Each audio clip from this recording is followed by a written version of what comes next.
50 वटा बाख्रा व्यवस्थापन गर्न सक्ने उति नभएको मान्छेले 3 करोड नेपाली र देशको विकास गर्छु भनेर खोक्रा भाषणले केही लाग्नेवाला छैन। गगनजी, उद्योग धन्दा कल कारखानाहरू कौडीको भाउमा सिद्ध्याएर लाखौं युवालाई खाडीको तातो घाममा धकेल्ने तिमी कांग्रेसहरूलाई नेपाली जनताको आँसुले एक दिन बगाउनेछ। के सामरिक महत्त्वको दृष्टिकोणले पूर्वाञ्चललाई चीन र भारतसँग जोड्ने किमाथाङका विराटनगर सडक बनाउने पहल थाल्नु देश सिद्ध्याउनु हो। देशका उद्योग धन्दा र कल कारखाना सिद्ध्याएर वैधानिक रूपमा दैनिक 3000 भन्दा बढी युवाहरूको तस्करी गर्ने र हड्डियो पासपोर्टको खेती गर्नेहरूले यो देशलाई कंगाल बनाएका छन्। देश निर्माणमा महत्त्वपूर्ण भूमिका खेल्ने युवाहरूलाई खाडी र मलेसिया भाषिन बाध्य बनाउने पार्टी नेपाली कांग्रेस हो। भिरकुटी कागज कारखाना 2049 साल कार्तिक 5 गते बेचियो। सरकारमा को थियो? कांग्रेस हो कि होइन? हरिसिद्धि इटा टाइल कारखाना कार्तिक 14 2049 सालमा बेचियो। सरकारमा को थियो? कांग्रेस हो कि होइन? राजनीतिको नाममा दलाली गर्ने श्रान्तकारीहरू यसका मतियारहरू हुन्। आज त्यसको जिम्मा प्रचण्ड, बाबुराम माधव नेपाल र गगन थापाहरूले लिनुपर्छ कि पर्दैन? कमरे केपी शर्मा ओली प्रधानमन्त्री भएको बेलामा म अर्थमन्त्रीको हैसियतले उहाँको निर्देशनमा 4000 रुपैयाँ बनाउने त्यस खालको अवसर प्राप्त भएको थियो। हामी 5 वर्षमा 5000 बनाउँछौँ भनिरहेका थियौँ, तर यो गठबन्धन सरकार आएर त्यो सामाजिक सुरक्षा भत्ता वृद्धि गर्ने अभियानमा पनि टाङ अडाउँदैछ, बाधा डाल्दैछ। कोर्टले अत्यन्तै ठुलो महत्त्व राख्ने सङ्खुवा सभाको नेकपा एमाले जिल्ला पार्टीले सदरमुकाम खादबारीमा आयोजना गरेको पार्टीको जिल्ला अधिवेशन तथा पार्टी प्रवेश कार्यक्रममा नेकपा एमालेको केन्द्रीय कमिटी तथा उद्योग विभागको तर्फबाट स्वीकार्नुहोस् क्रान्तिकारी अभिवादन। प्रिय कमरेडहरू, विकासको युगको सुरु मात्र के भएको थियो? एउटा युगको थालनी मात्र के भएको थियो? अनेक प्रकारका जाल झेल षड्यन्त्र र टिकदमले नेकपाको सरकार ढालियो। हामी सबैले बुझेका छौँ नेकपाको सरकार र यसका प्रधानमन्त्री आदरणीय केपी शर्मा ओलीलाई मात्र गरिएको प्रयास थिएन, त्यो त नेपाली जनताको विकासप्रतिको चाहनामाथिको प्रहार थियो। यो मतियारीमा आफ्नै जस्ता देखिने केही अनुहारहरूले भूमिका खेले जसलाई हामी सबैले चिनेका छौँ। चिन्न बाँकी छैन र अब हामी आगामी निर्वाचनमा त्यसको बदला लिनेछौँ। नेपाली जनताको विकासप्रतिको तीव्र चाहनामा कुठाराघात गर्नेहरूलाई हामी निर्वाचन मार्फत जवाब फर्काउनेछौँ। हत्केलाले सूर्य छेक्न खोज्नेहरूको प्रयास सफल हुन दिने छैन र त्यस्तो प्रयास सफल हुनेवाला पनि छैन। साथीहरू, हाम्रो देश गरिब छैन। राजनीतिको आवरणमा राजनीतिको व्यापार गर्ने केही मुठ्ठीभर अपराधीका कारण मात्र हामी गरिब बनाइएका हौँ। 2046 पछि देशका सबै उद्योग धन्दा बेच्ने कांग्रेसहरू आज एक ठाउँमा छन्। 2052 सालपछि जनताका होनहार छोराछोरीहरूलाई बलिको वेदीमा चढाएर आफू मात्र शोकको जिन्दगी बाँचेका प्रचण्ड आज एकै ठाउँमा छन्। 15 वर्षसम्म पार्टीको नेतृत्व गरेर पार्टीलाई घर न घाटको बनाउने माधव नेपालहरू आज एकै ठाउँमा छन्। उनीहरूले स्याल हुइया मचाइरहेका छन्। केपी ओलीले सिद्ध्यायो, केपी ओलीले देश सिद्ध्यायो। के तपाईहरू मान्न तयार हुनुहुन्छ कमरेडहरू? के सामरिक महत्त्वको दृष्टिकोणले पूर्वाञ्चललाई चीन र भारतसँग जोड्ने किमाथाङका विराटनगर सडक बनाउने पहल थाल्नु देश सिद्ध्याउनु हो। भूकम्पले ढलेका संरचनाहरू पुनर्निर्माण गर्नु के देश सिद्ध्याउनु हो? धरारा र रानी पोखरी निर्माण गर्नु देश सिद्ध्याउनु हो। 3 वर्षमा हरेक दिन प्रत्येक दिन 6 किलोमिटर सडक कालोपत्रे कसका पालामा भयो? केपी ओलीको पालामा हो कि होइन? म तपाईहरुलाई प्रश्न गर्छु। वर्षौंदेखि थन्केर बसेको हुलाकी राजमार्ग चौडा पार्ने काम कसले गर्यो? केपी ओलीले हो कि होइन? पूर्व पश्चिम लोकमार्ग चौडा पार्ने अभियान कसले सुरु गर्यो? केपी सरकारको पालामा भएको हो कि होइन? गौतम बुद्ध अन्तर्राष्ट्रिय विमानस्थल कसले बनायो? ओली सरकारले हो कि होइन? लुम्बिनीमा 5000 जना भन्दा बढी मानिसहरू अट्ने क्षमता भएको सभा हल कसले बनायो? केपी ओलीले हो कि होइन? पूर्व पश्चिम पहाडी लोकमार्ग सुरुवात कसले गर्यो? ओली सरकारले हो कि होइन? पूर्व पश्चिम रेल मार्गको अवधारणा कसले ल्यायो? केपी ओलीले हो कि होइन? देशका 7वटै प्रदेशमा 100 बिघा जमिनमा औद्योगिक कोरिडोरको अवधारणा कसले ल्यायो? केपी ओलीले हो कि होइन? काठमाडौँ लगायतका प्रमुख सहरहरूमा सडक बालबालिकाहरूको व्यवस्थापन कसले गर्यो? केपी ओलीले हो कि होइन? स्वर्गीय नेता मनमोहनले 100 रुपियाँबाट सुरु गरेको वृद्ध भत्ता आज 4000 कसले पुर्यायो? केपी ओलीले हो कि होइन? अब तपाईहरु आफै भन्नुहोस्, विकास गर्नु देश सिद्ध्याउनु हो? उद्योग धन्दा कल कारखाना खोल्नु, बाटो घाटो बनाउनु प्रतिगमन हो? वृद्ध र साना बालबालिकाहरूको संरक्षण गर्नु देश सिद्ध्याउनु हो? मैले केही हप्ता अगाडि नेपाली कांग्रेसका आफूलाई निकै पढे लेखेको दाबी गर्ने एकजना युवा नेताले आफ्नो चुनावी कार्यपत्र पेश गर्ने बहानामा आयोजना गरिएको एउटा भेलामा बोलेको सुने। कांग्रेसले 2048 सालदेखि 2051 सालको अवधिमा सबैभन्दा उद्योग धन्दा खोल्यो, सबैभन्दा बढी उद्योग धन्दा खोल्यो अरे। आफूलाई पढे लेखेको दाबी गर्ने ती कांग्रेसी दाइले उनका पार्टीका केही भाइहरूलाई झुटो बोलेर केही समय भ्रम दिन सक्लान्, तर म तथ्यसहित उनको सफेद झुटको खेतीको खण्डन गर्न चाहन्छु र नेपाली युवा साथीहरूलाई सचेत रहन आग्रह गर्न पनि चाहन्छु। केपी ओलीको आलोचना नगर्दासम्म आफ्नो राजनीतिको रोटी नपाक्ने मनोविज्ञान बोकेर बसेका कांग्रेसीहरूलाई म चुनौतीका साथ भन्न चाहन्छु, उद्योग धन्दा कल कारखाना खोल्नु त परको कुरा हो।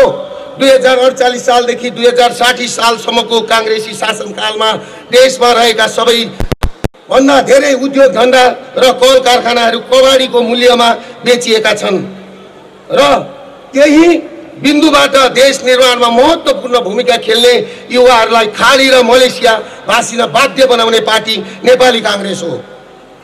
देशका उद्योग धन्दा र कल कारखाना सिद्ध्याएर वैधानिक रूपमा दैनिक 3000 भन्दा बढी युवाहरूको तस्करी गर्ने र हड्डियो पासपोर्टको खेती गर्नेहरूले यो देशलाई कंगाल बनाएका छन्। दैनिक 25 जना उनीहरू नेपाली युवाहरूको लास त्रिभुवन अन्तर्राष्ट्रिय विमानस्थलको बाटो हुँदै बाक्सामा आउने स्थिति 2046 पछि कांग्रेसले बनाएको हो। तपाईहरु बुझ्नु होला। म तपाईहरु समक्ष केही तथ्यहरू राख्ने अनुमति चाहन्छु। तपाईहरुलाई भन्नै पर्छ, भिरकुटी कागज कारखाना 2049 साल कार्तिक 5 गते बेचियो। सरकारमा को थियो? कांग्रेस हो कि होइन? हरिसिद्धि इटा टाइल कारखाना कार्तिक 14 2049 सालमा बेचियो। सरकारमा को थियो? कांग्रेस हो कि होइन? त्यसको ठीक 10 दिनपछि अर्थात् 2049 साल कार्तिक 24 गते बाँसबारी छाला जुत्ता कारखाना सौदाबाजीमा पर्यो। सरकारमा कांग्रेस नै थियो। त्यसको ठीक वर्ष दिन नबित्दै बालाजी कपडा उद्योग 2050 साल मङ्सिर 17 गते बेचियो। सरकारमा कांग्रेस नै थियो। पूर्वको झापा र इलामका 7000 बिघा चिया कमानहरू बेचेर कांग्रेस बेच्ने कांग्रेस नै हो। यस्ता 100 उद्योग धन्दा र कल कारखानाहरू कांग्रेसको शासनकालमा बेचिएका छन्। हामीसँग तथ्य छ, हामीसँग प्रमाण छ। हामी जनतालाई भ्रम दिन उडन्ते कुरा गरिरहेका छैनौं। कमरेडहरू, इतिहासमा सबैभन्दा धेरै उद्योग धन्दा कल कारखाना बेचिएको कालखण्ड भनेकै 2048 सालदेखि 2060 सालसम्मको कांग्रेस कालमा हो। अनि गगन थापा नामका तिनै कांग्रेसी कथित विद्वान युवा कस्मेटिक कुरा गरेर राजनेता केपी ओलीलाई गाली गर्दै भन्छन् कि 2048 सालदेखि 2052 सालसम्म उनीहरूले उद्योग धन्दा स्थापना गरे रे। 21औं शताब्दीको नेपाली जनतालाई ढाट्न लाज लाग्दैन गगनजी तपाईलाई? एउटा प्रजातान्त्रिक आन्दोलनको इतिहास बोकेको पार्टीको उपल्लो तहको नेतृत्वमा पुगेका मान्छेले यस्तो ढाँट कुरो गर्दा हामी सुन्नेलाई त लाज लागेको छ। राज्यको सहयोग लिएर गोरा 50 बाख्रा पाल्दा घाटा भयो, मैले सकिन भनेर हात उठाउने र मिडियामा रुवावासी गर्ने गगन थापाहरूले राजनीति मार्फत 3 करोड नेपालीहरूको उद्धार गर्छु भनेर गफ नलगाएकै राम्रो होला। गगनजी, 50 वटा बाख्रा व्यवस्थापन गर्न सक्ने उति नभएको मान्छेले 3 करोड नेपाली र देशको विकास गर्छु भनेर खोक्रा भाषणले केही लाग्नेवाला छैन। गगनजी, विदेशिएको 1 करोड नेपाली युवा शक्तिलाई नेपाल फर्काउने के छ योजना तपाईसँग? हामीसँग त्यो योजना छ, हामीसँग त्यो एमालेसँग त्यो योजना छ र दुर्गा प्रसादसँग त्यो योजना छ। हामीलाई हाम्रो काम गर्न दिनुहोस्, हाम्रो काममा डिस्टर्ब नगर्नुहोस्। गगनजी, तपाईँ मित्रहरू, तपाईँलाई थाहा छ बितेका 11 महिनामा मात्र दुबईको तातो घाममा भिजिट भिसामा पुग्ने नेपालीहरूको सङ्ख्या 65,663 छ। श्रम स्वीकृति लिएर दुबई पुग्ने नेपालीहरूको सङ्ख्या 19,632 छ। खाडीको एउटै देशमा 1 वर्षमा करिब 1 लाख नेपाली युवाहरू वैधानिक र अवैधानिक रूपमा दुवैबाटबाट रोजगारीको खोजीमा पुगेका छन्। आज 1 करोड युवा जनशक्ति खाडी लगायतका मुलुकमा छन्। देशका उद्योग धन्दा कल कारखानाहरू पौडीको भाउमा सिद्ध्याएर लाखौं युवालाई खाडीको तातो घाममा धकेल्ने तिमी काङ्ग्रेसहरूलाई नेपाली जनताको आँसुले एक दिन बगाउनेछ।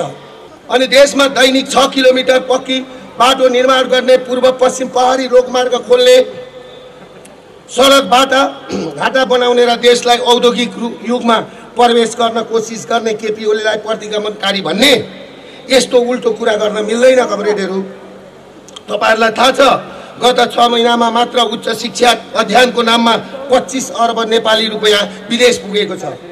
आजको दिनमा नेपाली बैंकहरुमा पैसा छैन, तरलताको चरम समस्या सिर्जना भएको छ।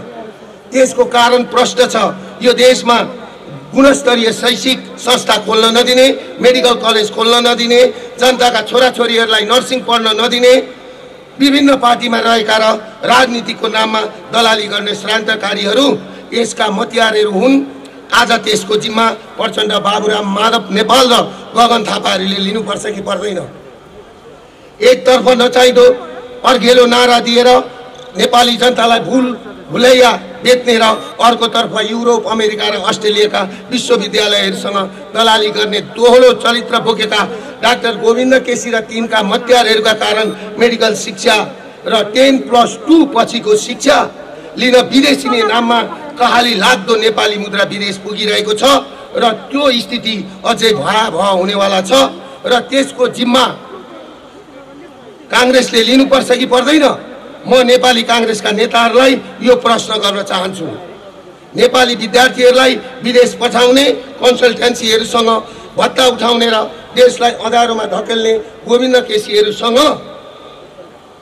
9 बुँदे सम्झौता गर्ने गठबन्धन सरकार र तिनका साँची बसेका गगन थापाहरूलाई प्रश्न गर्न चाहन्छु। सङ्खुवा सभाको किमा थान्का कि गरिब किसानकी छोरीले अब नर्स बन्न पाउने कि नपाउने? अब यो देशका चेलीबेटीहरूले नर्स पढ्न पाउने कि नपाउने? अब देशमा भएको पैसा जति शिक्षाका नाममा, स्वास्थ्यका नाममा विदेश पठाउने नीतिगत निर्णय गरेर नेपाली बैंकहरूलाई टाट पल्टाउने तिम्रो योजना सफल हुन दिने छैन। देशलाई टाट पल्टाउने तिम्रो योजना एमालेले सफल हुन दिने छैन। साथीहरू, तपाईँ ढुक्क हुनुहोस्। अब नेकपा एमालेले कांग्रेसका पालामा बेचिएका उद्योग धन्दा कल कारखानाहरूको पुनर्स्थापना गरेर देशमा औद्योगिक युगको सुरुवात गर्नेछ र विदेशमा रहेका 1 करोड बढी नेपालीहरूलाई आफ्नै देशमा रोजगारीको अवसर दिएर घर फिर्ती गर्ने अभियानको सुरुवात एमालेले गर्नेछ। हामी गर्नेछौँ, हाम्रो पार्टीले गर्नेछ। हामीसँग त्यो योजना छ। हामीलाई आफू बन्नु छैन, हामी देश बनेको हेर्न चाहन्छौँ। खाडीको 50 डिग्रीको घुम्रोमा पसिना बगाउने नेपाली दाजुभाइहरू युरोप र अमेरिकाका रेस्टुरेन्टहरूमा देशको राजनीतिक व्यतिथिलाई शराबदै टेबिल पुसिरहेका र भारतका विभिन्न सहरहरूमा रगतको आँसु पिइरहेका चेलीबेटीहरूलाई हामी हाम्रै देशमा फर्केर काम गर्ने वातावरण सिर्जना गर्नेछौँ। त्यसको नेतृत्व एमालेले लिनेछ। र मलाई अलि छिटो गर्नु भनेर आयो पनि, अब म छोट्याउँदै पनि छु र म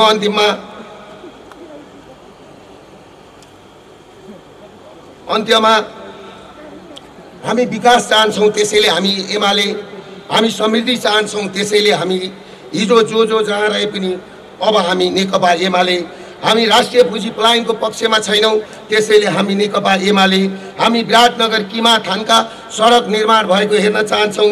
त्यसैले हामी एमाले हामी हाम्रै देशमा उद्योग धन्दा र कल कारखाना स्थापना भएको हेर्न चाहन्छौँ।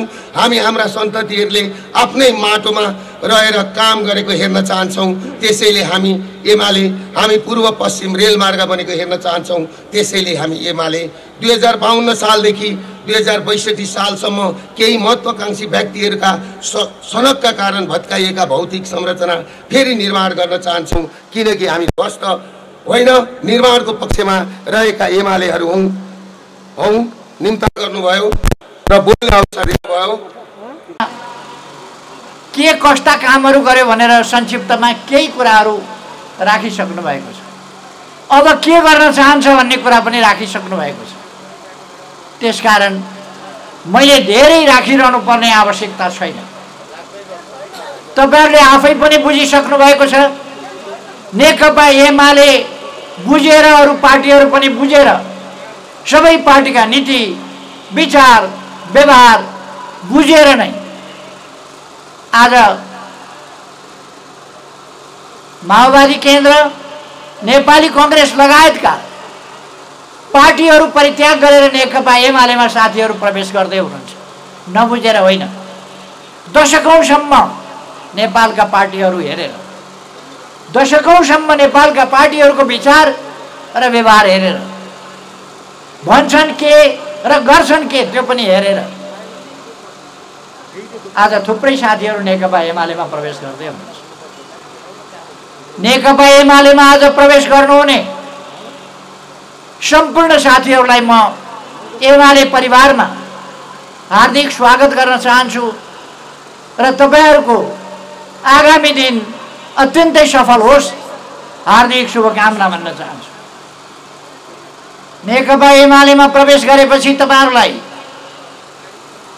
कहिल्यै पश्चाताप हुने छैन। नेकपा एमाले को कार्यकर्ता हुनु एउटा गर्वको विषय हो, गौरवको विषय हो। किनभने नेकपा एमाले नेपाल राष्ट्रको उन्नति, नेपाल राष्ट्रको प्रगति र जनताका समस्याहरू समाधान गर्दै जनताका सुखका निम्ति काम गर्ने पार्टी, त्यसका निम्ति सङ्घर्ष गर्ने पार्टी हो, त्यसका निम्ति लोकतान्त्रिक आन्दोलनमा अगुवाई गर्ने पार्टी हो। लोकतन्त्र भन्ने मात्रै होइन, लोकतन्त्रका नाममा आफ्नो शासन स्थापना गर्ने र त्यो शासनको सहारा लिएर लुटपाट गर्ने पार्टी एमाले होइन। नेकपा एमाले देश बनाउने पार्टी। यस पार्टीमा आएर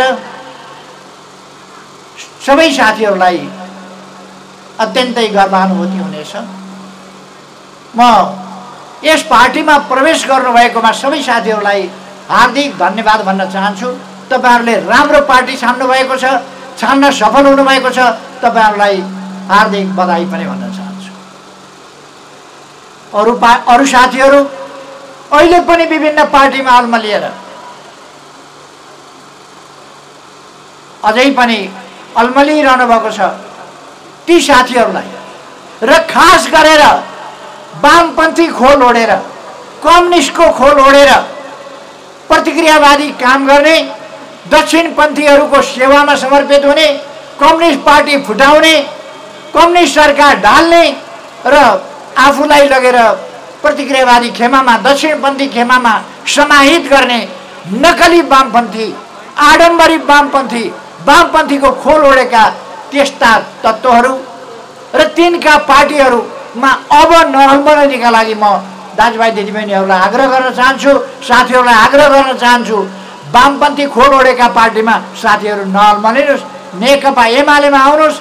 नेकपा एमाले मात्रै वामपन्थी अर्थात् परिवर्तन चाहने, वामपन्थी अर्थात् देशमा उन्नति प्रगति चाहने, जनतालाई अधिकार सम्पन्न बनाउने, सामाजिक न्याय र समानता दिने त्यो पार्टी हो। महिलाहरूको समानताका अधिकारका लागि लड्ने, पछाडि परेका समुदायहरूका लागि सङ्घर्ष गर्ने र समानताको हक प्राप्तिका निम्ति सङ्घर्ष गर्ने, त्यो अवस्था ल्याएर छोड्ने त्यो पार्टी नेकपा एमाले। मलाई सम्झना छ 51-52 वर्ष अगाडि हामीले नेपालमा लोकतान्त्रिक आन्दोलन ध्वस्त भएका बेला, वामपन्थी आन्दोलन पनि ध्वस्त भएका बेला, त्यस्तो अवस्थामा लोकतान्त्रिक गणतन्त्र स्थापनाका निम्ति एउटा सङ्घर्षको बिगुल फुकेका थियौँ। त्यसबेला हाम्रो सामर्थ्य, हाम्रो शक्ति अत्यन्तै सानो थियो, तर आधा शताब्दी भन्दा अलिक लामो समय त लाग्यो। तर आज हामीले यस शक्तिलाई देशको नेतृत्व गर्न सक्ने एउटा सबल शक्ति, नेपाली जनतालाई देशभरि सङ्गठित गर्न सक्ने एउटा सबल शक्तिको रूपमा नेकपा एमालेलाई उठाउन सकेका छौँ। आज नेकपा एमालेलाई सरकारमा जान नदिन, सरकारमा पुग्यो भने एमालेले के काम गर्छ भन्ने थाहा छ, त्यसकारण जान नदिन धेरै प्रयास भए। हामीले ती दुष्प्रयासहरूलाई असफल पार्यौँ र एमालेलाई सरकारमा पुर्यायौँ।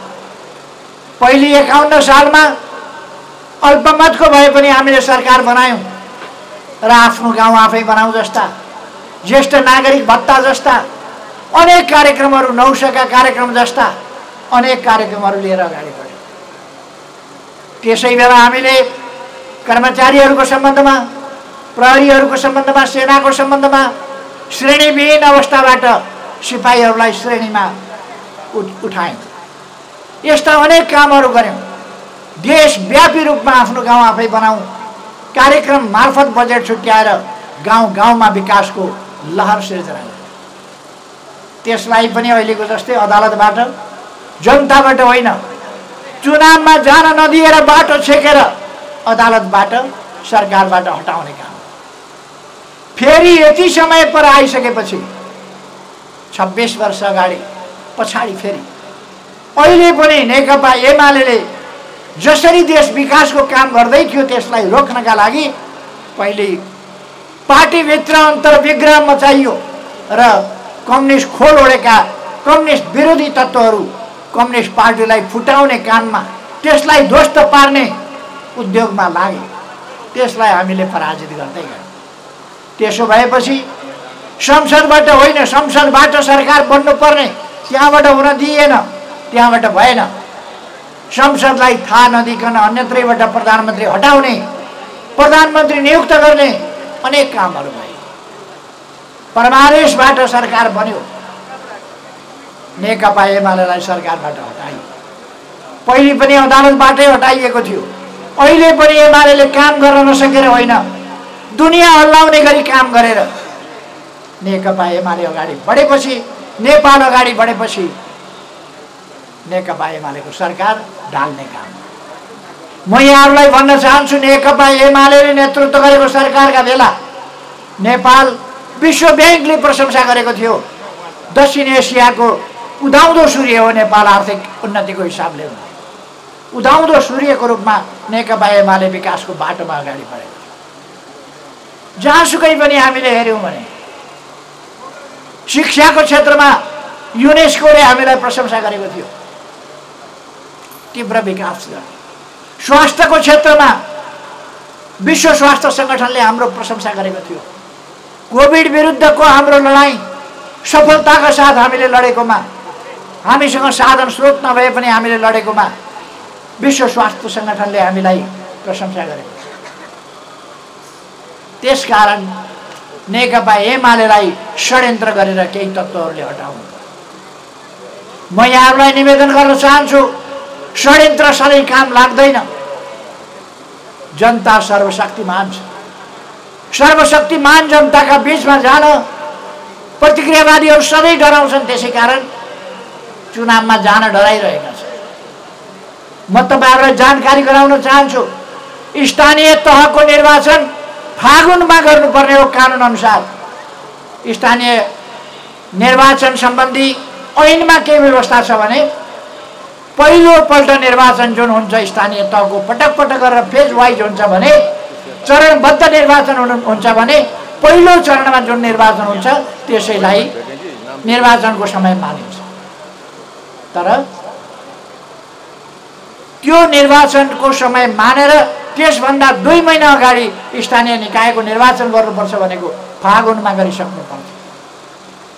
तर फागुनमा निर्वाचन गर्ने कुनै सम्भावना छैन, किनभने यो सरकार लुटमारमा लागेको छ, अहिले चुनावतिर होइन। यस सरकारले स्थानीय तहहरूलाई जनप्रतिनिधिविहीन बनाउने, कर्मचारी मार्फत चलाउने त्यो षड्यन्त्र गर्दैछ, जुन 59 सालमा पनि गरेको थियो। 59 सालमा चुनाव गराइएन, चुनाव नगराएर कर्मचारीको जनप्रतिनिधिको म्याद थपिएन, कर्मचारीलाई जिम्मा लगाइयो, जसले गर्दा स्थानीय तहहरू जनप्रतिनिधिविहीन र पङ्गु भए। त्यसपछि बल्ल 74 सालमा हामीले चुनाव गरेर 54 सालपछि 20 वर्षमा स्थानीय तहको चुनाव भएर स्थानीय जनप्रतिनिधि मार्फत हामीले हाँक्ने मौका पायौँ, किनभने हाम्रो हातमा सरकार पर्ने मौका मिलेन। जब हाम्रो हातमा पर्यो, अघि नै हाम्रा उपाध्यक्ष, पूर्व प्रधानमन्त्री, अर्थमन्त्रीजीले भनिसक्नुभयो, हाम्रो हातमा पर्दा हामीले कसरी गरेका छौँ, हाम्रो हातमा पर्दा हामीले संविधान बनाउने कस्तो भूमिका खेल्यो। म त्यसमा दोहोऱ्याएर जान चाहन्न, यहाँहरूलाई थाहा छ, हामीसँग समय थोरै छ, अहिले सविस्तार व्याख्या गर्न सकिन्न। फेरि अर्को कुरा के भने, यहाँहरूसँग प्रत्यक्ष भेटघाट गर्ने कुराका लागि म आएको हो। यहाँहरूले मेरो कुरा त सुनि पनि राख्नुपर्छ, रेडियोमा सुन्नुभएको छ, टेलिभिजनमा सुन्नुभएको छ, युट्युबहरूमा सुन्नुभएको छ, अन्य अखबारहरूमा सुन्नुभएको छ, अनलाइनहरूमा सुन्नुभएको छ, विभिन्न माध्यमहरूबाट यहाँहरूले मेरा कुराहरू सुन्नुभएको छ। हरेक कार्यक्रमहरूमा जुन प्रत्यक्ष प्रसारण हुन्छ त्यसबाट यहाँहरूले मेरा कुराहरू सुन्नुभएको छ। त्यसकारण मलाई लाग्छ मेरा कुराहरू यहाँहरूले नसुनेको अवस्था होइन। तर फेरि पनि म यहाँ प्रत्यक्ष रूपमा तपाईँहरूसँग भेटेर तपाईँहरूप्रतिको मेरो सम्मान, तपाईँहरूप्रतिको मेरो आशा, तपाईँहरूप्रतिको मेरो विश्वास त्यो व्यक्त गर्न र देश बनाउनका लागि, देश बिग्रिन नदिनका लागि, देशलाई स्वाभिमानपूर्वक उभिन सक्ने बनाउनका लागि, देशको अर्थतन्त्र अगाडि बढाउनका लागि, देशबाट गरिबी हटाउनका लागि, पछौटेपन हटाउनका लागि, अर्थात् संक्षिप्तमा भन्ने हो भने सुशासन र विकासको बाटोबाट समृद्ध नेपाल र सुखी नेपाली बनाउनका लागि नेकपा एमालेलाई सङ्खुवा सभावासी दाजुभाइ दिदीबहिनीहरूले साथ दिँदै आउनुभएको छ। म धन्यवाद भन्न चाहन्छु। अब हिजोभन्दा बढी जोरदार ढङ्गले नेकपा एमालेलाई साथ दिनुपर्छ। म यहाँहरूलाई अनुरोध गर्न चाहन्छु, किनभने जनताको साथबाट मात्रै देश बनाउन सकिन्छ। म यहाँहरूलाई आग्रह गर्न चाहन्छु। त्यसकारण यो जिल्ला,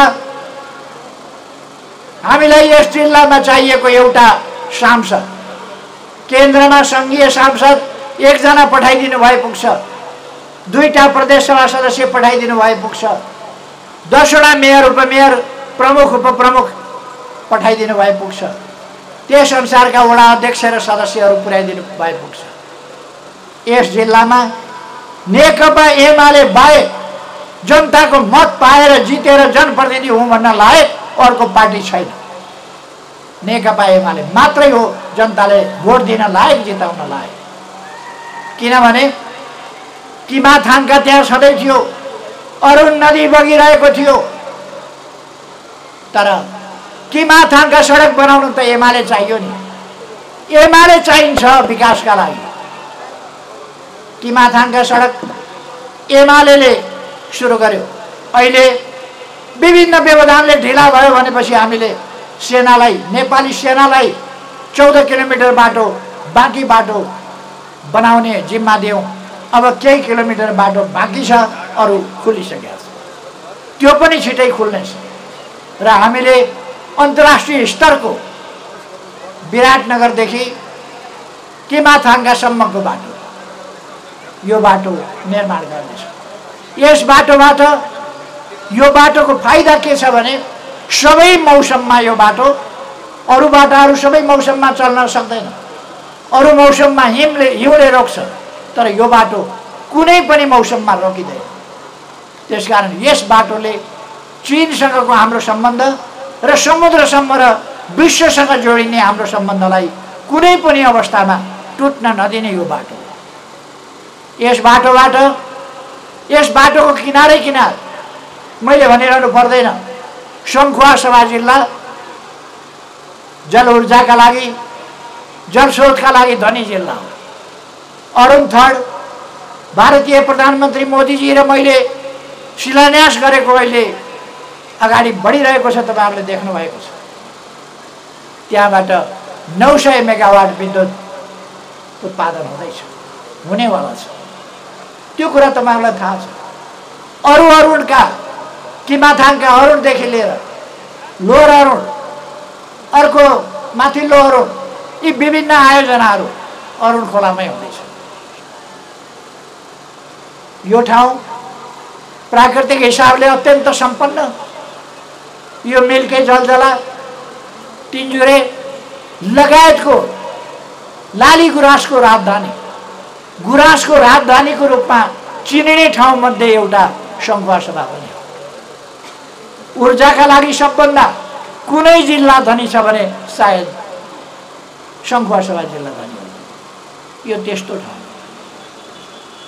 सुन्तला फलफुलहरूका लागि, मत्स्य पालनका लागि, अरू चिजहरूका लागि अब यहाँ बाटो भएको हुनाले आधुनिक कृषि, निर्यातमूलक कृषि लगायत उद्योगहरू पनि स्थापना गर्न सकिन्छ र यी बाटाहरूले जोडेर हामी औद्योगिक हिसाबले पनि रोजगारीका अवसरहरू सृजना गर्न सक्छौँ।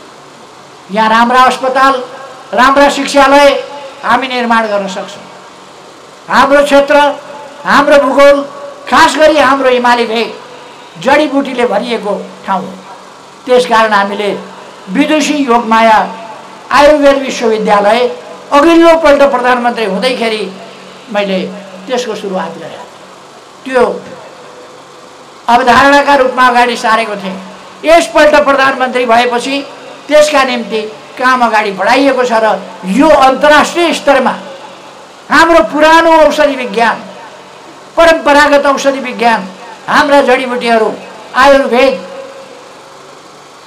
आयुर्वेदिक चिकित्सा प्रणाली, परम्परागत चिकित्सा प्रणाली, यो सब कुराहरूलाई पुनर्स्थापना गर्न हामीले यो विश्वविद्यालयको यहाँ स्थापना गरेका छौँ। त्यसकारण यो ठाउँ स्वास्थ्यको हिसाबले, आरोग्यताको हिसाबले यहाँ अस्पताल राख्यो भने दैनिक तत्काल बिरामी भएका बाहेक अलिक लामो समय उपचार गर्नुपर्ने खालका पर्यो भने यो ठाउँ यस्तो आरोग्यताको ठाउँ हो, यस्तो स्वास्थ्यवर्धक ठाउँ हो, यस्तो स्वस्थकर ठाउँ हो। यहाँ अस्पताल खोल्यो भने विश्वभरिबाट मान्छे यो ठाउँको स्वच्छ हावापानीमा, यहाँ हावा प्रदूषित छैन, स्वच्छ हावापानीमा सास फेर्न यस ठाउँमा आउँछ। अर्थात् शिक्षा पर्यटन, स्वास्थ्य पर्यटन, प्राकृतिक पर्यटन, हिमाली पर्यटन, ट्रेकिङ मार्ग, हिमाल आरोहण, 7वटा शिखर भएको, 8,000 भन्दा माथिको मकालो हिमाल भएको, वर्ण उपत्यका भएको, अरुण उपत्यका भएको यस्तो जिल्ला जो अत्यन्तै उर्वर छ, मेहनती साथीहरू हुनुहुन्छ, देश विदेशका अनुभवहरू हासिल गरेका साथीहरू यस जिल्लामा हुनुहुन्छ। यस जिल्लाका साथीहरू महत्त्वपूर्ण डाक्टरहरू हुनुहुन्छ, महत्त्वपूर्ण प्रशासकहरू हुनुहुन्छ, संवैधानिक निकायहरूमा हुनुहुन्छ, यसै जिल्लाबाट एम्बेसडरहरू हुनुहुन्छ, यसै जिल्लाबाट संसदमा भूमिका राम्ररी खेल्न सक्ने साथीहरू हुनुहुन्छ, विकास निर्माणको अगुवाई गर्न सक्ने साथीहरू हुनुहुन्छ। यो त्यस्तो जिल्ला हो। कुनै पनि कुराको प्राकृतिक हिसाबले, जनशक्तिको हिसाबले, अरू हिसाबले पनि, इच्छा शक्तिको हिसाबले यो कम जिल्ला हो। हामीले यसको इतिहास हेर्यौँ भने योगमाया जस्ता विदुषीले उस बेला राणा शासनको समयमा त्यस बेला चेतनाको बिगुल फुक्ने काम, सामाजिक न्याय र समानताको बिगुल फुक्ने काम योगमाया जस्ता विदुषीहरूले यस ठाउँबाट गरेका थिए, अरुण भ्यालीमा। होला अरुणभन्दा वारीपट्टि होला, अरुणभन्दा पारिपट्टि होला, कहिले वारी तर्नु होला, कहिले पारी तर्नु होला। तर यसै ठाउँबाट, यसैको आसपासबाट विदुषी योगमायाले चेतनाको बिगुल फुक्नु। पछि पनि हामीले हेऱ्यौँ भने अनेक शहीदहरू जन्मिएको शहीद थलो हो, शहीद भूमि हो। यो परिवर्तनका लागि, देशको विकासका लागि, तानाशाहीको अन्त्यका लागि जनताका सपुतहरूले बलिदान दिएको ठाउँ हो। त्यसबाट आज पनि हामी प्रेरणा लिन सक्दछौँ र देशको मुहार फेर्ने कामलाई अगाडि लान सक्दछौँ। मैले धेरै केही भन्नु पर्ला जस्तो लाग्दैन। हामीले किमाथाङकासम्मको हाइवे यो राजमार्ग हो, खाली बाटो होइन। यो राजमार्ग ट्र्याक खोल्ने काम भइरहेको छ। कतिपय ठाउँमा विकास गरिरहेका छौँ भने कतिपय ठाउँमा ट्र्याक खोल्ने काम भइरहेको छ। त्यसै गरेर प्रदेश नम्बर 1 मा मैले यहाँहरूलाई भनिरहनु पर्ला जस्तो लाग्दैन। प्रदेश नम्बर 1 नै अत्यन्तै प्राकृतिक र अनेक हिसाबले पनि महत्त्वपूर्ण ठाउँ हो। अहिले विश्वमा देशहरू, विश्वमा सबभन्दा सुन्दर देश कुन कुन हुन् भनेर छान्दा अहिले विश्वको सबभन्दा सुन्दर 1 नम्बर सुन्दर देशमा नेपाल परेको छ। यो हाम्रा निम्ति खुसीको कुरा हो, गौरवको कुरा हो। नेपाल सुन्दर परेको छ। प्राकृतिक रूपले मात्रै होइन, अब यसलाई हामी सामाजिक हिसाबले, आर्थिक हिसाबले, राजनीतिक हिसाबले, जनजीवनको हिसाबले, सभ्यताको हिसाबले, विकासको हिसाबले, सामाजिक स्थिति प्रबन्धनको हिसाबले, सुशासनको हिसाबले, स्वच्छताको हिसाबले, मानवीयताको हिसाबले र समृद्धिको हिसाबले र जनताको सुखको हिसाबले, हरेक हिसाबले यसलाई 1 नम्बर बनाउनेछौँ। त्यो अभियान हामीले अगाडि लानुपर्छ। यस 1 नम्बर प्रदेशमा सर्वोच्च शिखर सगरमाथादेखि नेपालको सबभन्दा होचो भूभाग 58 मिटर मात्रै समुद्र सतहभन्दा माथिको कचन कवल यसै प्रदेशमा छ। कञ्चनजङ्घा पूर्वमा, कञ्चनजङ्घा भने पनि कञ्चनजङ्घामा 4वटा 8000 मिटरभन्दा माथिका 4वटा शिखरहरू छन् कञ्चनजङ्घामा। कञ्चनजङ्घा पछि मकालु शिखर, मकालु पछि लोछे, लोछे पछि लोछे सार, त्यसपछि सगरमाथा, त्यसपछि चोयु, यही प्रदेशमा पर्छ। यति धेरै 8000 मिटरभन्दा माथिका अहिले मैले जुन लिएँ सबै नाम लिएकाहरू 8000 मिटरभन्दा माथि। सप्तकोशी आउँछ, अत्यन्तै पौराणिक। चत्रा यहाँ छ जहाँ वेदहरू लेखिएका थिए, पुराणहरू लेखिएका थिए। मैले थुप्रै ठाउँमा भन्ने गर्छु, मन्त्रहरूको पनि मन्त्र, गायत्री मन्त्र यही प्रदेशमा चत्राधाममा लेखिएको थियो। विश्वामित्र ऋषिले लेखेका थिए। वेदहरूको पनि, मन्त्रहरूको पनि मन्त्र भनेर जानिएको महामन्त्र भनिन्छ जसलाई, त्यो चत्रामा लेखिएको थियो। अनेक ऋषि महर्षिहरू, आविष्कारकहरू यस ठाउँमा जन्मिएका थिए। त्यो गौरवलाई कायम राखेर अब हामी हाम्रो गौरवपूर्ण इतिहास कायम राखेर यो देश बनाउने अभियानमा लाग्न पर्दछ। यो जिल्ला बनाउने अभियानमा लाग्न पर्दछ। आफ्ना ठाउँ बनाउने अभियानमा लाग्नुपर्छ। हामीलाई समय रहेन, अलिक ढिलै हुन लागिसक्यो, त्यसकारण हामी यहाँबाट हिँड्नुपर्छ। फेरि एकपल्ट म नेकपा एमालेमा प्रवेश गर्ने सबै साथीहरूलाई हार्दिक स्वागत भन्न चाहन्छु, धन्यवाद भन्न चाहन्छु र नेकपा एमालेको यो अधिवेशन तपाईहरू सर्वसम्मतिका साथ, आज नेकपा एमालेको एकताको आवश्यक छ, एकताको आवश्यकता छ। नेपाली कांग्रेसका प्रतिनिधि उपाध्यक्षजीले अघि नेकपा एमालेको अधिवेशन शिष्टता मर्यादाका साथ एकताबद्ध ढङ्गले सफल होस् भनेर शुभकामना दिनुभयो। आजको आवश्यकता त्यो हो। त्यसकारण म साथीहरूलाई आग्रह गर्न चाहन्छु, हामीले अलिकति समझदारी राखेर, बिना समझदारी एकता हुँदैन, समझदारी राखेर एकताबद्ध ढङ्गले अगाडि बढौँ, सर्वसम्मतिका साथ अगाडि बढौँ। यदि कथम कदाचित सहमति भएन भने निर्वाचनको बाटो त छँदैछ। तर म साथीहरूलाई आग्रह गर्न चाहन्छु, एकछिन तालमेल मिलाएर सहमति गरेर एकछिन आफू पछाडि बसेर पनि सहमति गर्दा केही बिग्रिँदैन। आज एकताको आवश्यकता छ देशलाई, एमालेको एकताको, एमालेको मजबुतीको आवश्यकता छ। एकताबद्ध बलियो एमाले चाहिन्छ, नीतिमा स्पष्ट, सङ्गठनमा सुदृढ, काममा गतिशील, विचारमा स्पष्ट, त्यस्तो नेकपा एमाले देशलाई चाहिएको छ। विचारहरू पार्टीको विधान महाधिवेशनले अगाडि सारिसकेको छ, त्यसलाई साथीहरूका बिचमा पुर्याउनुहोस् र अब आफ्ना ठाउँमा सङ्गठन समझदारीपूर्ण, एकताबद्ध, गतिशील त्यस्ता सङ्गठनहरू निर्माण गर्नुहोस्। पार्टी सङ्गठन, जनवर्गीय र पेसागत सङ्गठनहरू, सबै सङ्गठनहरूलाई एकताबद्ध ढङ्गले अगाडि बढाउनुहोस्। एकताबद्ध बनाउन, एकताबद्ध मजबुत एमाले बनाउन अरू पार्टीबाट साथीहरू नेकपा एमालेमा आइरहनु भएको छ भने नेकपा एमालेका पुराना साथीहरूले अझ बढ्ता जिम्मेवारीका साथ यस अभियानलाई अगाडि बढाउनुपर्छ। यही म साथीहरूलाई आग्रह गर्न चाहन्छु। अरू म धेरै केही भन्न चाहन्न। यहाँ आउँदा मैले तपाईँहरूबाट जुन आत्मीयता, माया, ममता र स्नेह पाएँ, आमा बाबुले गरे जस्तै माया, ममता, स्नेह तपाईँहरूले दिनुभयो, दाजुभाइ दिदीबहिनीहरूले जस्तै माया, ममता दिनुभयो, आफ्नै छोराछोरीले जस्तै युवाहरूले माया, ममता दिनुभयो। त्यसका निम्ति म आभार व्यक्त गर्न चाहन्छु, सबैलाई धन्यवाद भन्न चाहन्छु। हामीलाई यहाँ आमन्त्रण गर्नुभयो, त्यसका लागि धेरै धन्यवाद भन्दै आफ्नो भनाइ टुङ्ग्याउँछु। यो अधिवेशन सबैभन्दा पहिला म यहाँहरूको यो 8औं जिल्ला अधिवेशन, नेकपा एमालेको 8औं जिल्ला अधिवेशन सम्पूर्ण रूपमा सफल होस्, भव्यताका साथ सफल होस् भनेर हार्दिक रूपमा शुभकामना व्यक्त गर्न चाहन्छु।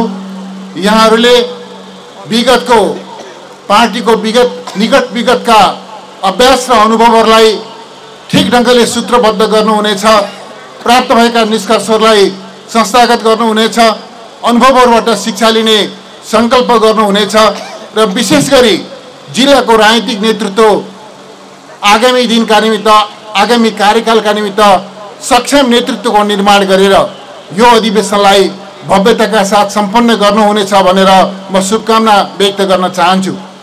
शङ्खसभा जिल्ला यसै पनि नेपाली कम्युनिस्ट आन्दोलनको इतिहासको दृष्टिकोणले एउटा गौरवपूर्ण जिल्ला हो। सङ्घर्षका अनेक मोर्चाहरूमा, अनेक मैदानहरूमा अग्रणी भूमिका निर्वाह गरेको जिल्ला हो। चाहे त्यो सडक आन्दोलन होस्, चाहे त्यो संसदीय निर्वाचन होस् वा विकास निर्माणका अभियानहरू हुन्, हरेक मोर्चामा शङ्खसभा जिल्लाले नेपालको कम्युनिस्ट आन्दोलनमा आफ्नो अग्रणी हैसियतलाई सुरक्षित राखेको छ। आउने दिनमा यो हैसियतलाई अझ उचाइबाट पुनर्पुष्टि गर्नु छ। त्यस अर्थमा पनि, त्यस मानेमा पनि यो 8औं जिल्ला अधिवेशन सफल हुनुपर्दछ भनेर म यहाँसँग अपेक्षा गर्न चाहन्छु र शुभकामना व्यक्त गर्न चाहन्छु। आदरणीय कमरेडहरू, म यहाँहरूसँग के अनुरोध गरौँ भने यस बिचमा नेकपा एमालेका विरुद्धमा, नेकपा एमालेलाई कमजोर पार्नका निमित्त, यसलाई किनारा गर्नका निमित्त धेरै ठुला षड्यन्त्रहरू भएका छन्, धेरै ठुलो प्रहार भएको छ नेकपा एमालेको विरुद्धमा। तर नेकपा एमाले यसका विरुद्धमा भएका हरेक प्रकारका प्रहारहरूलाई नाकाम तुल्याउँदै, निरर्थक तुल्याउँदै तिनीहरूलाई परास्त गर्दै दृढताका साथ अगाडि बढिरहेको छ। जनताको पक्षमा, राष्ट्रको पक्षमा निर्भयताका साथ अगाडि बढिरहेको छ। एमालेलाई प्रहार गर्ने हरेक एमालेका विरुद्धका हरेक प्रहारलाई परास्त गर्दै अगाडि बढ्न नेकपा एमाले सक्षम छ भन्ने कुरा म यहाँसँग निवेदन गर्न चाहन्छु। पछिल्लो पटक हामीले नेकपा एमाले नेपालको राजनीतिक इतिहासमा अत्यन्त महत्त्वपूर्ण नै ढङ्गले मुलुकलाई नेतृत्व गर्दै आएको छ। यहाँहरूलाई जानकारी छ, हामीले राजतन्त्र विरोधी आन्दोलनको अगुवाई गऱ्यौँ, हामीले सङ्घीय लोकतान्त्रिक गणतन्त्र स्थापनाका निम्ति नेतृत्वदायी भूमिका निर्वाह गऱ्यौँ, हामीले संविधान सभाबाट संविधान निर्माण गर्ने अभियानको अगुवाई गऱ्यौँ। म यहाँलाई बताउन चाहन्छु, पहिलो संविधान सभा सफल भयो, पहिलो संविधान सभा सफल भयो र दोस्रो संविधान सभाबाट हामीले संविधान निर्माण गर्ने अवस्था सृजना भयो। र त्यति बेला हाम्रो पार्टीको अध्यक्ष कमरेड केपी शर्मा ओलीले भन्नुभएको थियो, पहिलो संविधान सभाले जुन प्रकारको संविधान सभा बन्यो, संविधान सभाको आकृति जस्तो बन्यो, जस्तो स्वरूपमा त्यो संविधान सभा बन्यो, त्यति बेला उहाँले भन्नुभएको थियो यो संविधान सभा असफल हुन्छ, यसले संविधान निर्माण गर्न सक्दैन। जब दोस्रो संविधान सभाको निर्वाचन सम्पन्न भयो त्यसपछि उहाँले देशवासीका नाममा सम्बोधन गर्दै भन्नुभएको थियो यो दोस्रो संविधान सभा असफल हुँदैन, यसले संविधान बनाउँछ।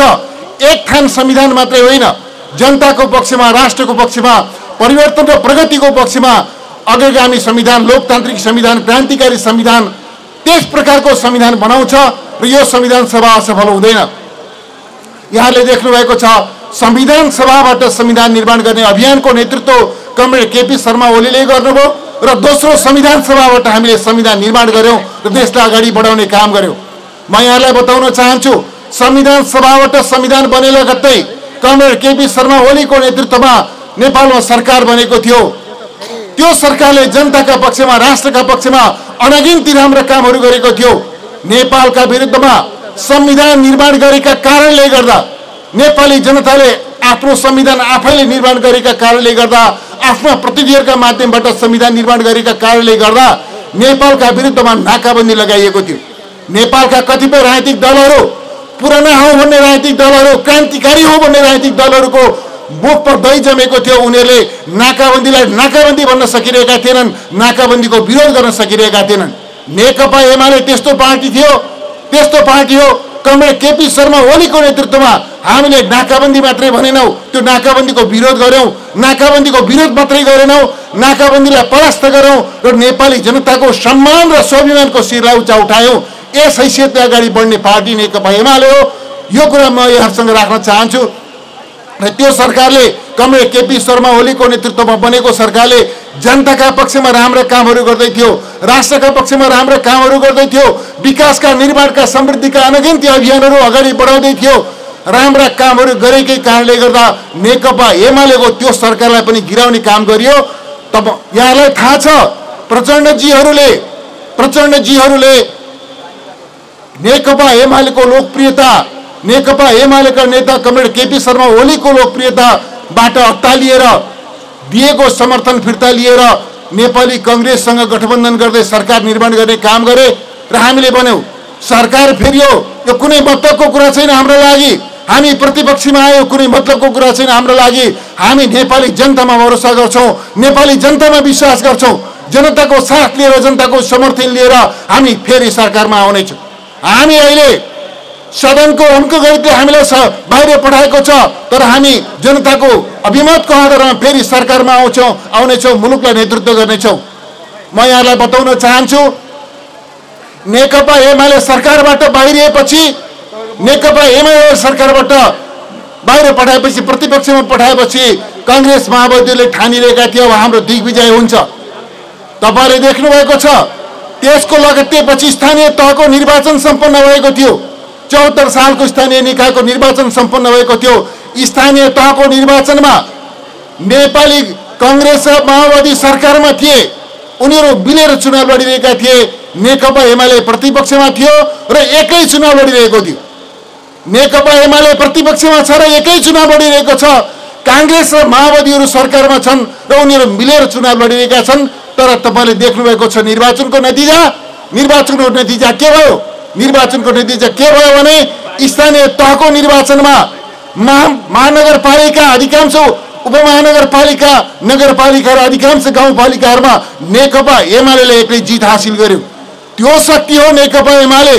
नेकपा एमालेलाई चुनाव जित्नका लागि, नेकपा एमालेलाई निर्वाचनमा विजयी हुनका लागि सरकार चाहिँदैन, सत्ता पक्ष भएर निर्वाचनमा सहभागी हुनु पर्दैन।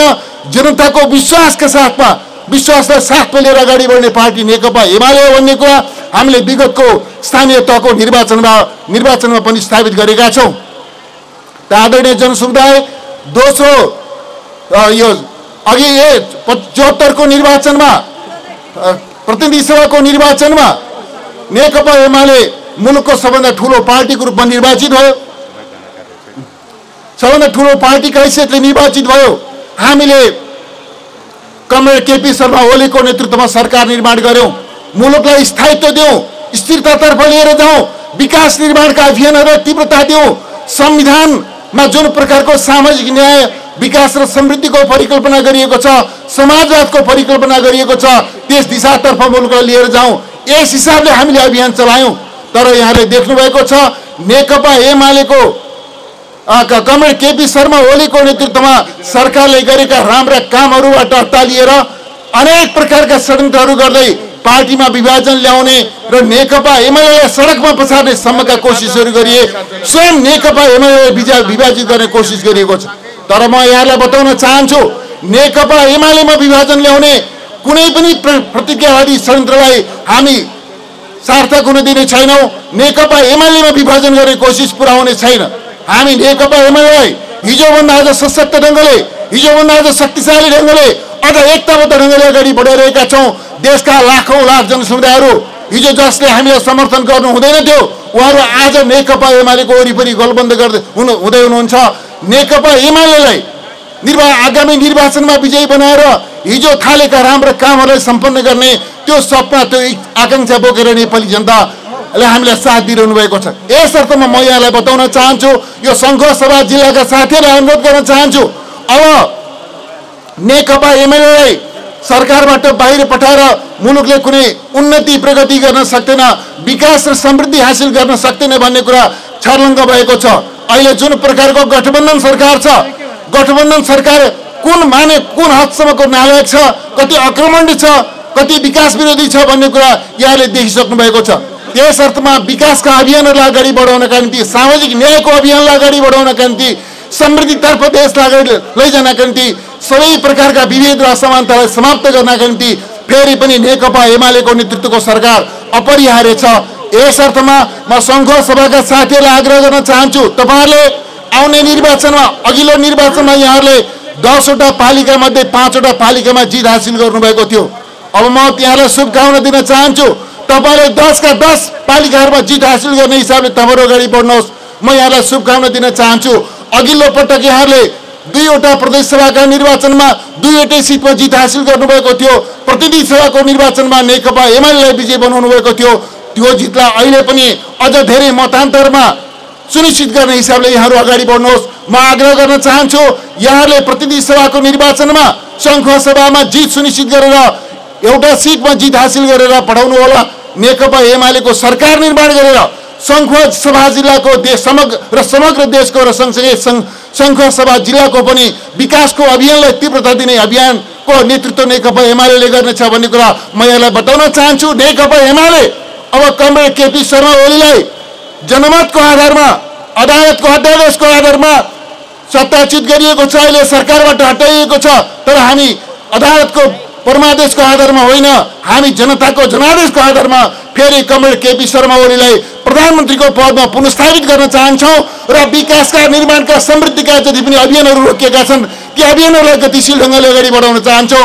म यहाँहरूसँग अनुरोध गर्न चाहन्छु, कमरेड केपी शर्मा ओली प्रधानमन्त्री रहनुहुँदा दुवै कार्यकालमा मैले उहाँको अर्थमन्त्रीको हैसियतमा काम गर्ने मौका पाएको छु। अघिल्लो पटक अर्थमन्त्रीको हैसियतले मैले बजेट लेख्दै गर्दा उहाँले मलाई निर्देशन दिनुभएको थियो, सङ्घ सभाको सन्दर्भमा, सङ्घ सभाको जिल्लाको विकासको सन्दर्भमा किमाथाङका भएर धनकुटा हुँदै मोरङ रानी जोड्ने जुन उत्तर दक्षिण राजमार्ग छ, यो राजमार्गलाई उच्च प्राथमिकताका साथमा बजेटमा व्यवस्था गर्नुपर्दछ। यो राजमार्ग सङ्घ सभाको जिल्लाको विकासका लागि मात्रै होइन, समग्र पूर्वाञ्चलको विकासको लागि मात्रै होइन, यो राष्ट्रको विकासका लागि पनि अत्यन्त महत्त्वपूर्ण आयोजना हो। यो आयोजनालाई त्यही महत्त्वका साथमा बजेटमा मेन्सन गर्नु, उल्लेख गर्नु भनेर उहाँले निर्देशन दिनुभएको थियो। त्यही महत्त्वका साथ हामीले बजेटमा व्यवस्था गरेका थियौँ। नेकपा एमाले आयो, किमाथाङका विराटनगर सडक निर्माण गर्ने अभियानलाई अगाडि बढायो, नीति कार्यक्रममा बजेटमा समावेश गर्यो। तर सरकार फेरिएको छ। त्यो आयोजनाको कार्यान्वयन प्रक्रियामा गतिरोध उत्पन्न भएको छ। यो आयोजना सम्पन्न गर्नका लागि फेरि पनि नेकपा एमाले चाहिन्छ। नेकपा एमाले हुँदा मात्रै, नेकपा एमालेको नेतृत्वको सरकारले मात्रै यो आयोजना कार्यान्वयन गर्न सक्छ भन्ने कुरा म यहाँलाई बताउन चाहन्छु। आदरणीय जनसमुदाय, यो अरुण नदी प्रणाली जुन छ हामीसँग सङ्घ सभामा, यो प्राकृतिक सम्पदाको दृष्टिकोणले अत्यन्त महत्त्वपूर्ण छ। यो अरुण करिडोरमा एकभन्दा अनेक जलविद्युत आयोजनाका सम्भावनाहरू छन्। हामीले तेस्रो जलविद्युत आयोजनालाई अगाडि बढाएका छौँ, गतिका साथ अगाडि बढाएका छौँ। केही समय अगाडि मात्रै कमरेड केपी शर्मा ओलीको दोस्रो कार्यकालमा हामीले लोअर अरुणको निर्माण प्रक्रियालाई पनि अगाडि बढाएका छौँ। हामीले अप्पर अरुण बढाउन चाहिरहेका छौँ, किमाथाङका अरुण बढाउन चाहिरहेका छौँ। यस्ता जलविद्युतका अनेक आयोजनाहरूका माध्यमबाट यो जिल्लाको कायाकल्प गर्न चाहिरहेका छौँ। म तपाईँलाई भन्न चाहन्छु, नेकपा एमाले यो अरुण यो चाहिँ सङ्खुवा सभा जिल्लालाई यस रूपमा विकसित गर्न चाहन्छ, यस रूपमा समृद्ध बनाउन चाहन्छ, यस रूपमा अगाडि बढाउन चाहन्छ कि देशका अरू भागका मानिसहरू सङ्खुवा सभा जिल्लामा बसाइसर्न चाहने हिसाबले हामी यसलाई विकसित गर्न चाहन्छौँ र यो सम्भव छ। तर आदरणीय जनसमुदाय, त्यसको एउटा पूर्व शर्त छ। त्यसको शर्त के छ भने नेकपा एमालेको नेतृत्वमा हामी सरकार निर्माण गर्न सक्यौँ। कमरेड केपी शर्मा ओलीलाई जनादेशको आधारमा 5 वर्षसम्म कसैले हल्लाउन नसक्ने स्थिर सरकारको नेताको रूपमा, प्रधानमन्त्रीको रूपमा पुनर्स्थापित गर्न सक्यौँ।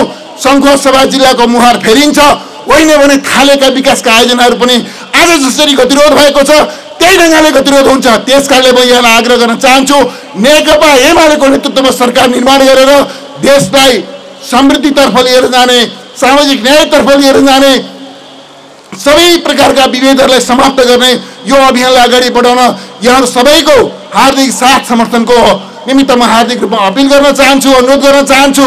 सामाजिक न्यायका सन्दर्भमा यहाँले भन्ने गर्नुभएको छ, अघि चर्चा भयो 51 सालमा 100 रुपियाँबाट नेकपा एमाले सुरु गरेको सामाजिक सुरक्षा भत्ता 4,000 रुपियाँमा कमरेड केपी शर्मा ओली प्रधानमन्त्री भएको बेलामा म अर्थमन्त्रीको हैसियतले उहाँको निर्देशनमा 4,000 रुपियाँ बनाउने त्यस खालको अवसर प्राप्त भएको थियो।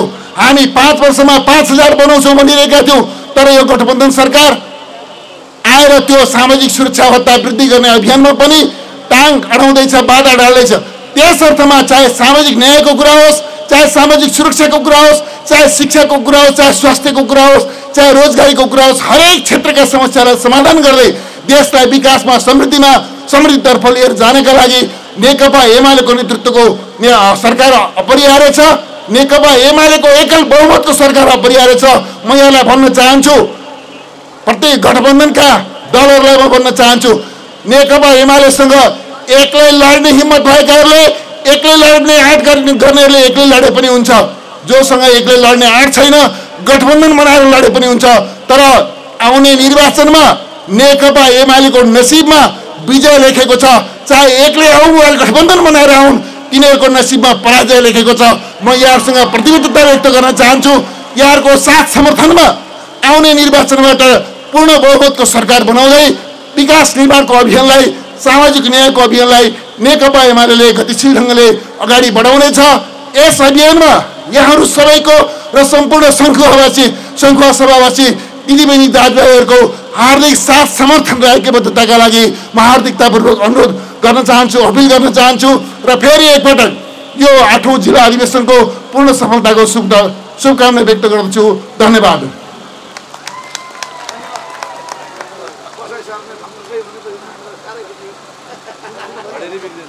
हेलो, धन्यवाद पार्टी केन्द्रीय उपाध्यक्ष तथा पूर्व मन्त्री अर्थमन्त्रीज्यू। अब यसभन्दा पछि हामी पार्टी प्रवेशको कार्यक्रमलाई अगाडि बढाउँदैछौँ।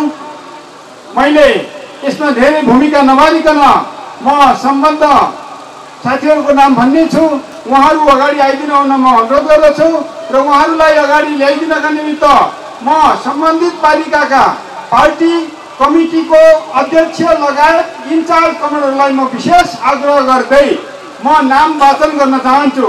सर्वप्रथम नेकपा माओवादी केन्द्र जिल्ला कमिटी सदस्य तथा वडा नम्बर चैनपुर नगरपालिका वडा नम्बर 8 का वडा अध्यक्ष, निर्वाचित वडा अध्यक्ष कमरेड भरत खड्का, उहाँलाई यहाँ अगाडि आइदिन म अनुरोध गर्दछु। भरत खड्का। त्यस्तै गरेर वडा सदस्य, निर्वाचित वडा सदस्य 9 का भद्रसिंह राई, चैनपुरका नेता कमान्डरले उहाँलाई सहज ढङ्गले अगाडि आउने वातावरण बनाउन र चाँडो मेहनत गरिदिनु अनुरोध गर्दछु। त्यसभन्दा पछाडि जिल्ला कमिटी सदस्य तथा अन्य राष्ट्रव्यू क्रान्तिकारीको केन्द्रीय सदस्य कमरेड सुरेन्द्र खत्री, उहाँलाई पनि पार्टी प्रवेशका लागि अगाडि आइदिनु म अनुरोध गर्दछु। त्यसै गरेर राप्रपाको पूर्व जिल्ला कमिटी सदस्य, हाल चैनपुर नगर कमिटीको अध्यक्ष ललित राईलाई पनि पार्टी प्रवेशका लागि अगाडि स्टेजमा आइदिन अनुरोध गर्दछु र सम्बद्ध पालिकाका नेता कौरवले उहाँलाई यथाशीघ्र यहाँ स्टेजमा ल्याइदिन हुनका निमित्त म अनुरोध गर्न चाहन्छु। त्यसै गरेर